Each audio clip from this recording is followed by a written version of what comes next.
Are you thinking of getting a ground source heat pump for your property?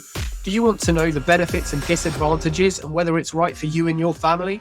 Well, check out this episode of Heal Your Home to find out more. Hello, I'm Jason Ratcliffe, the home health expert, and welcome to this week's episode of Heal Your Home. Within this episode, we are going to be discussing ground source heat pumps and whether they are right for you and your family. I will also be having a great interview with James Doyle discussing planning permissions and having your say as a homeowner or tenant within your neighbourhood. I will also be answering a listener question of how to deal with asbestos, and I will be giving a tenant top tip regarding minimum energy efficiency standards or MEES and what they mean for tenants. Now let's find out about ground source heat pumps. Heal Your Home with Jason Ratcliffe, the home health expert. There are so many ways these days to cut your energy heat bills and be more sustainable within your home. Some are only really options for homeowners, such as solar panels, air source heat pumps, ground source heat pumps, and others are more to do with tenants as well. However, in this episode, we are going to be focusing on ground source heat pumps. So if you don't know, what is a ground source heat pump? Well, a ground source heat pump is, in all intents and purposes, a borehole, which is then a big pipe or several pipes go down into the ground, and it uses and converts the heat energy within the ground, which then brings it up to a heat exchange, and then it can be used to help warm your home and also help with hot water and serve your property basically with hot water and help keep a nice comfortable 18 to 22 degrees without then having to use fossil fuels or necessarily use a lot of electricity. But there are obviously restraints to this, otherwise everyone would have one in their home. So what are they really? So restraints for ground source heat pumps, a big one, which is one of the most common, is space. Now, for a ground source heat pump, you have to have the available space to be able to dig into the ground and actually put and install a ground source heat pump.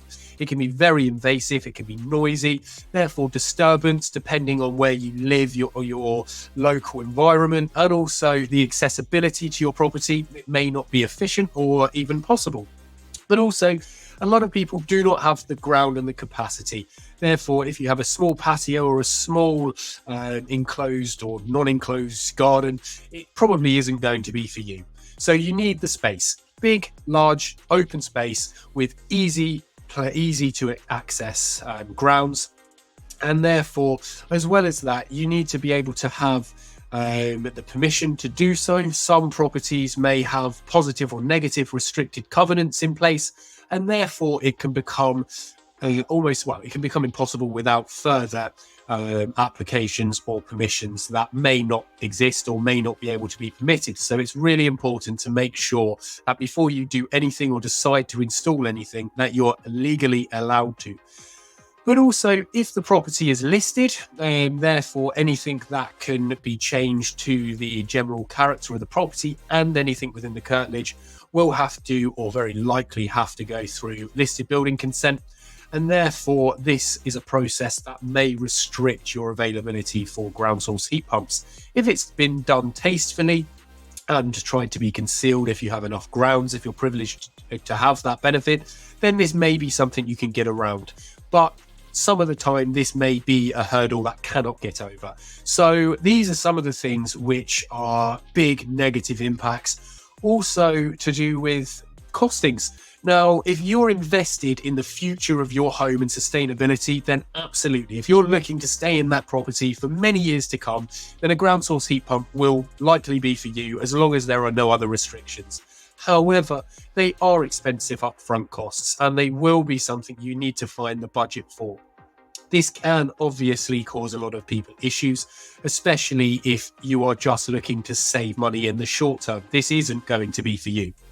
But if you are, hypothetically, one of those people that are really interested in sustainability, reducing your carbon footprint and reducing long-term running costs of your home, then this may be something you should consider.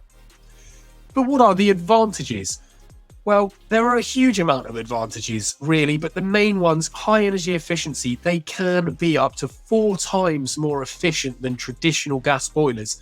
Oh, this is huge when you're thinking actually something can be on as almost a passive heating system throughout your home, and this can be really great if you have a large home, a large volume of internal space that needs constantly heating and maintaining a temperature, because gas boilers can be very off and on, or oil boilers or solid fuel burners, anything like that. Fossil fuels, for example, can be very off and on, and they'll be on a gauge of a temperature. And as soon as that temperature gets hit, it cuts off, and vice versa. It fires back up again when it hits a certain temperature. So if it goes below a certain temperature.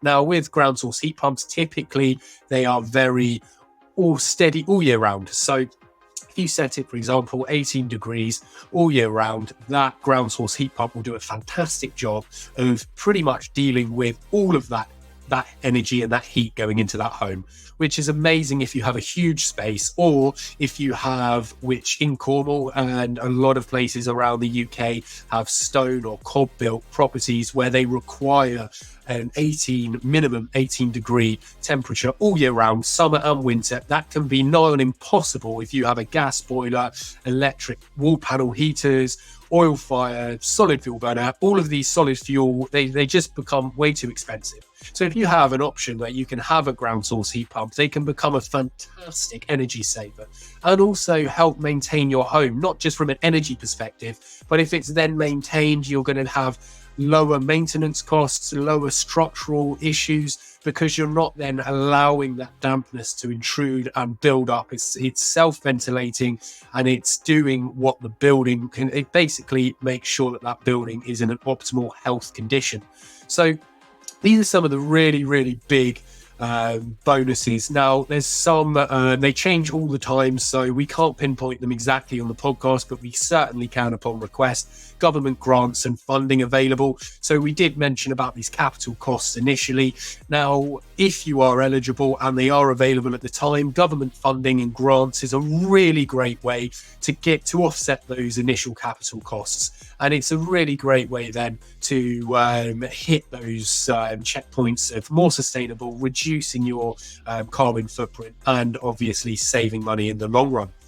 But also, as sustainability and living expenses are becoming ever more in the public eye, then this obviously will result in an increased demand for your property as well, like other sustainable energy improvements to a home. So therefore, in a huge, quite a few areas in the UK, not every area, but most areas in the UK, property markets will see an increase in market value if you have things like a ground source heat pump. So in actual fact, not only is it great for the environment, helps reduce running costs of your home, but actually it can increase the desirability as and when you wish to sell your property.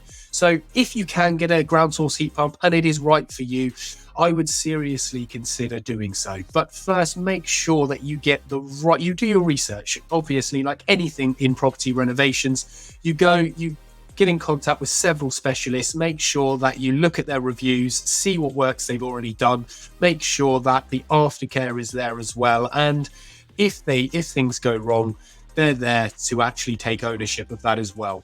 But it's really important, do your research. And if you are interested in getting one and you're allowed to get one due to not having the restrictions in place in your home, it's really important to actually think about it, because it really will save you in the long run. Heal your home with Jason Ratcliffe, the home health expert. I've had the great privilege of speaking to James Doyle, a planning specialist who has graduated from the University College of Estate Management and is now a specialist in planning within his local region. He is here to talk about how planning processes work within general local environments, and also if you're in a neighbourhood and you disagree with something going through planning, what you can do about it and how you have a voice. So hi James, welcome to Heal Your Home with the home health expert me, and just thought I would bring you on the show as I think your insight into planning and what people can do in regards to nuisance neighbours or planning permission that they may wish to do something about. But if I give you the floor for a moment and let you introduce yourself and what you do.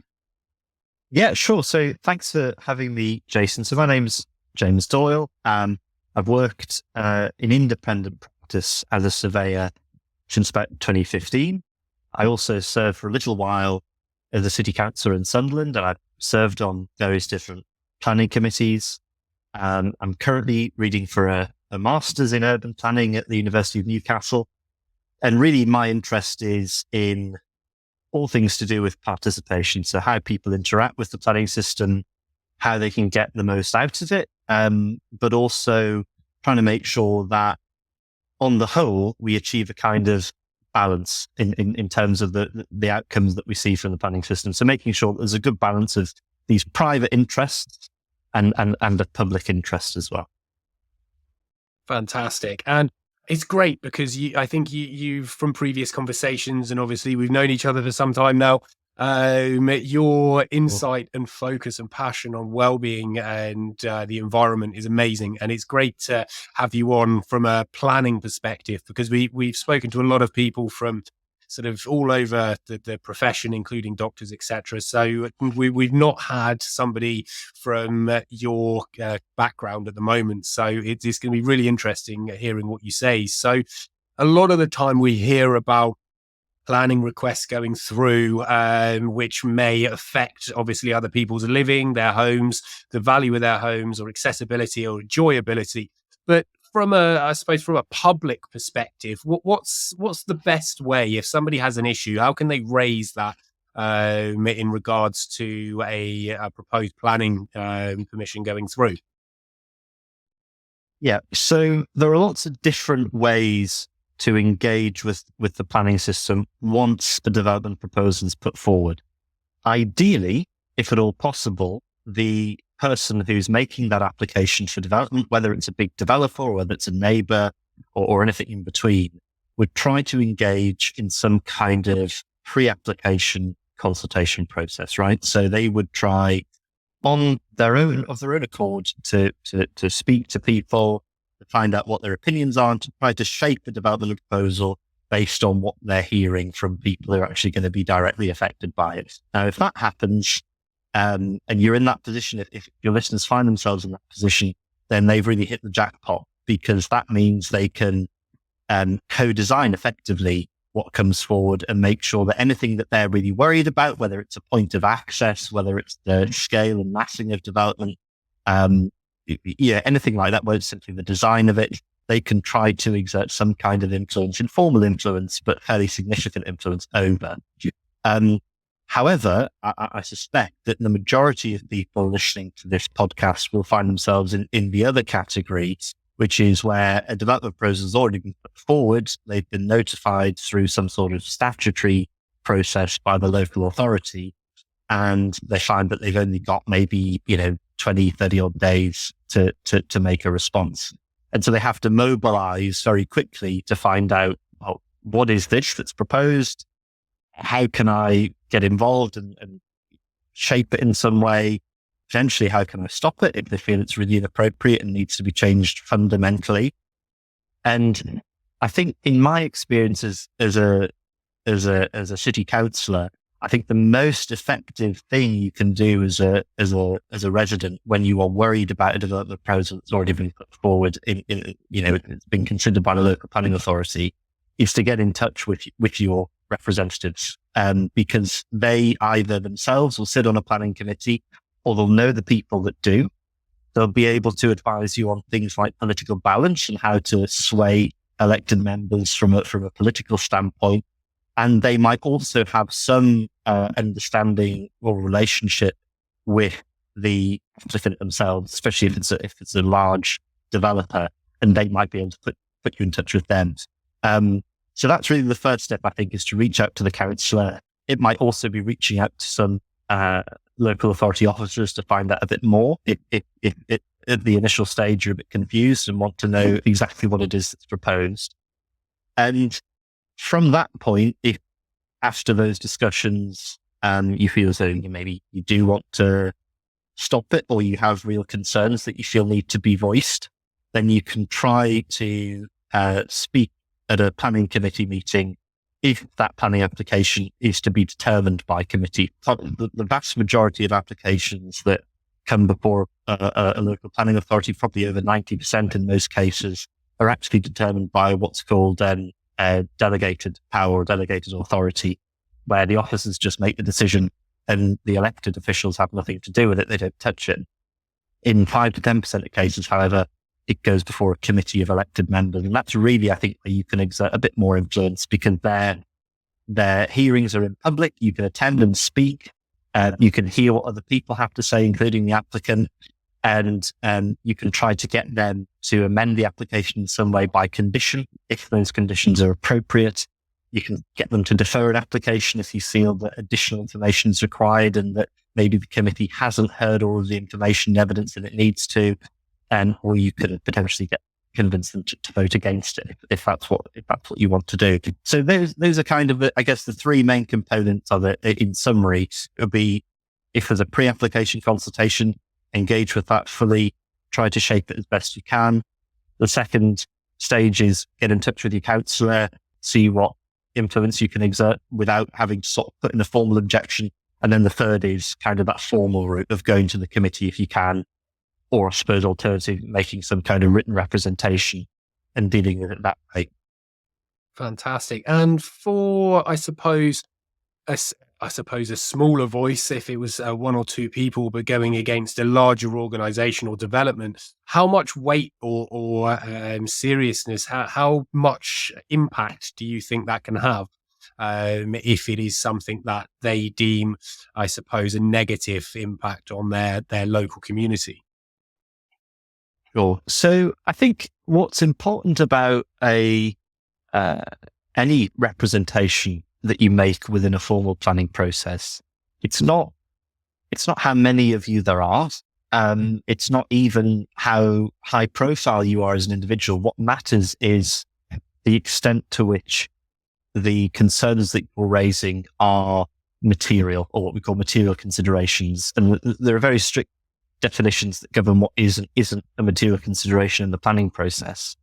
So to give an example, something like the impact on the value of your property. If you have a house and it's worth, £100,000, and you're worried that the development of the new estate right next door will bring the value down to 80.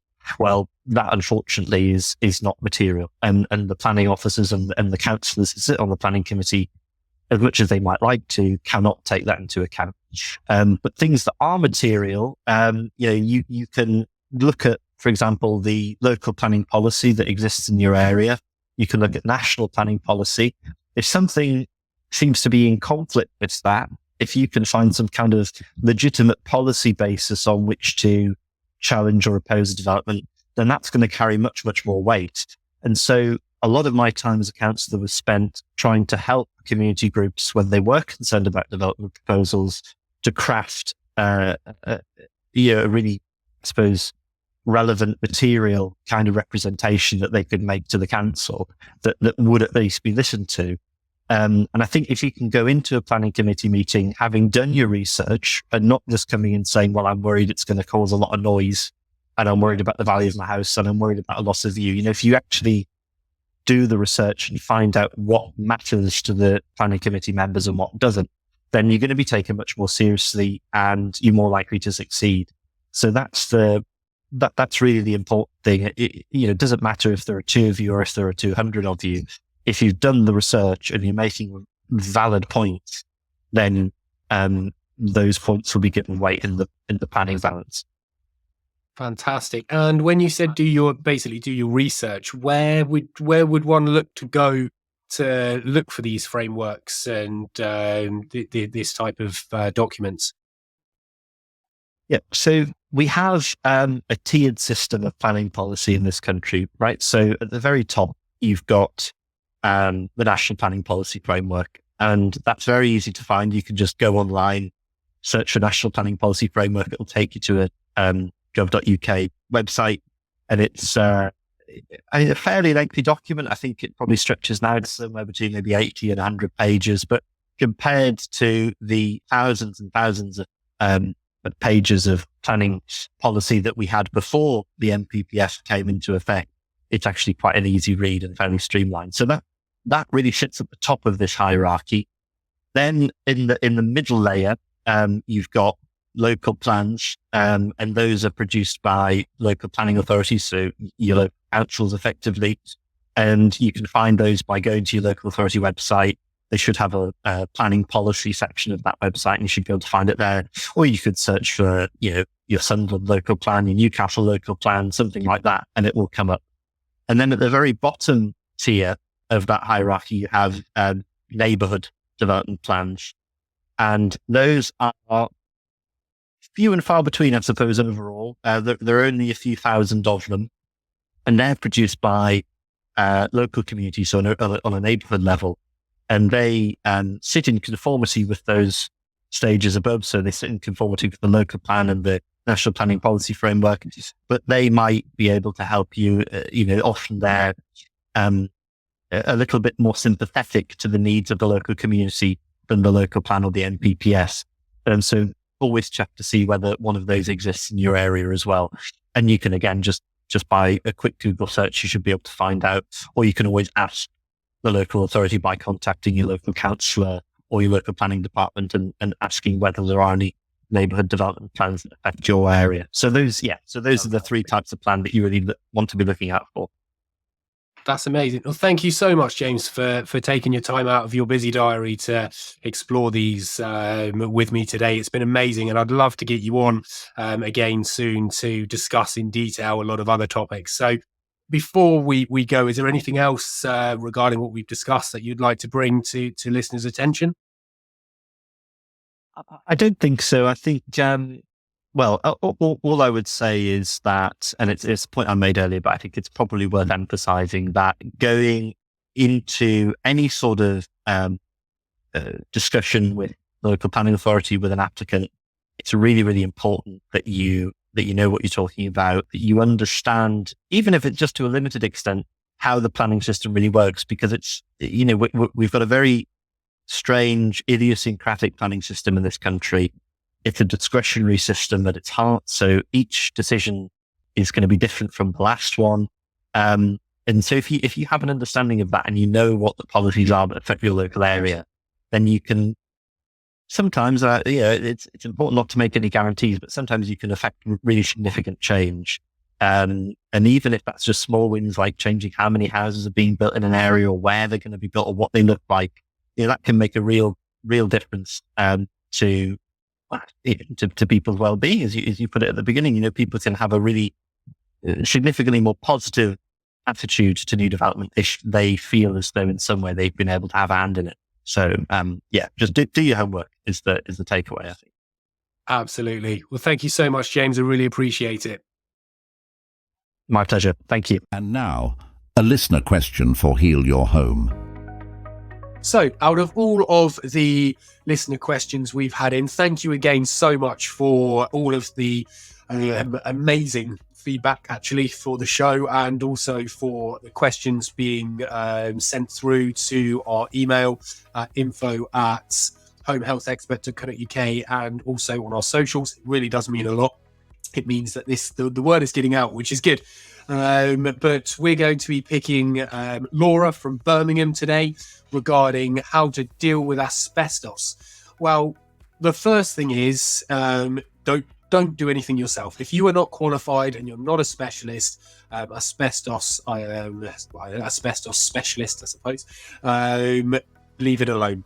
Do not disturb it, do not drill it, cut it, or anything else, even if you think it may contain asbestos, because all it takes is a very small amount, which can do a huge amount of damage to your health.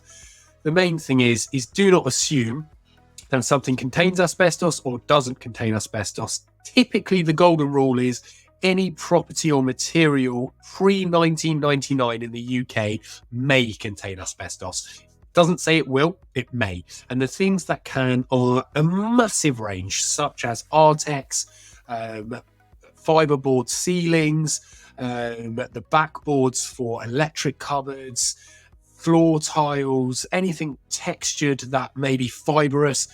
there's a whole plethora of things that can end up being asbestos fibre or include asbestos. So never ever assume, and always look at getting a professional in to identify and test, and therefore then remove if it does contain asbestos. Now, obviously, handling asbestos for you as a listener, as a homeowner DIYer, leave it alone.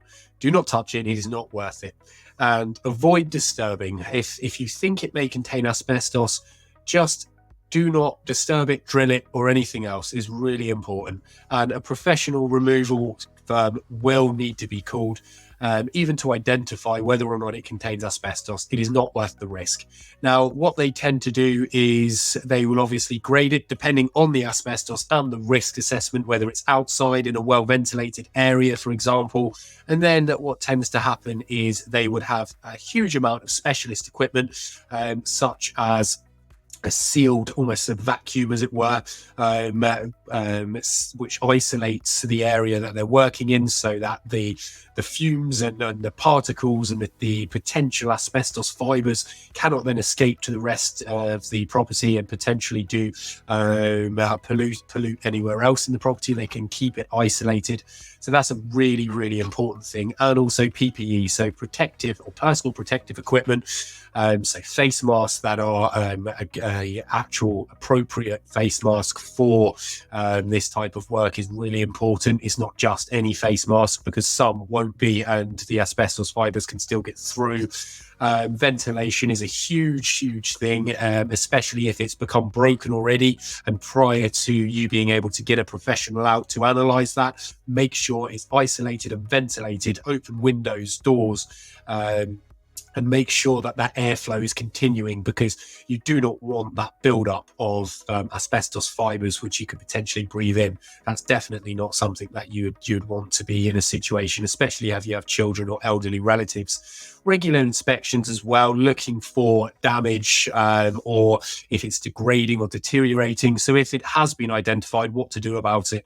Now, you can leave it, obviously, if it's known, it should be identified. There should be some form of asbestos register to recognise, or a list to identify exactly where that is within that property, whether that's residential or commercial, but also making sure that the condition of that is constantly monitored and also recorded, so that you can always look back on it. Now, seeking advice from this, it's really important that each case is sought by your local authority or via the health and safety executive, which has a lot of information on their website, which is really, really great, or licensed asbestos removal firms. There are unlicensed ones out there as well, but the main ones are licensed. Now, if you're moving home or looking to renovate a property, if it does have asbestos or you think it may contain asbestos, be aware that the cost of removal can go up exponentially if it does have asbestos, because it's about the way, it's about the risk, it's about safely removing it, but also it's about then disposing of that asbestos material. So this can quite easily escalate your funds or your costs for redevelopment and renovating a property. So just bear that in mind. So rather than sort of skimping out on a few £100s from an asbestos survey before doing any work or committing to a purchase, it would always be worth getting an asbestos survey done. For a few £100, you could save yourselves tens of thousands of pounds. It's that important.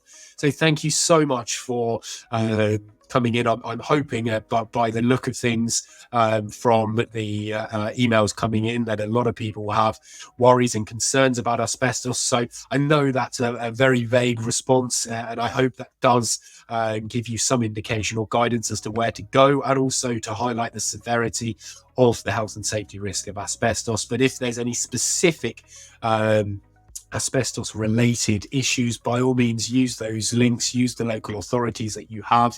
But also, I'm always here on a bespoke person by person basis as well. If you want a bit more of a direct answer, it's info@homehealthexpert.co.uk.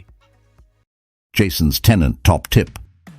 So this week's tenant top tip is about minimum energy efficiency standards, or MEES. Now, this basically is about EPC rating certification and the fact that at the moment, as it stands, you cannot let a property unless it meets an energy rating of an E or above. If it's below that, then it is not legally able to be let on the UK market. So this really does cause concern for tenants. If their property does fall short, then they should be getting advice regarding this and what their rights are to ensure that the property that they live in is then improved and their energy performance certificate reassessed. However, on a MEES standard and what it means to tenants, this basically is warmer homes and warmer homes reduce running costs. That's essentially what it means for tenants. In theory, you're not going to be in a home that is hard to heat, that is uncomfortable, is too hot in the summer, too cold in the winter, and is going to cost you a small fortune to heat. Now, minimum energy efficiency standards are there under the UK legislation to ensure that tenants are protected and that they have more energy efficient homes and they're encouraged to be more sustainable, and also more modern technologies and heating systems are put in place. So landlords are incentivized, but also this does have a negative impact as well for tenants because obviously it's an investment for landlords, and therefore the better these energy efficiency is of a property, in theory, the higher the rent because of higher demand. So therefore, it may be more expensive to live in a property that exceeds the minimum energy efficiency standards. So that is also something to bear in mind. But it's not always a bad thing because yes, you may have to pay more rent, but actually when you compare that with other properties on the market, are you still having a saving? Because yes, okay, you may be paying an extra 50, £100 more a month. That can be really expensive.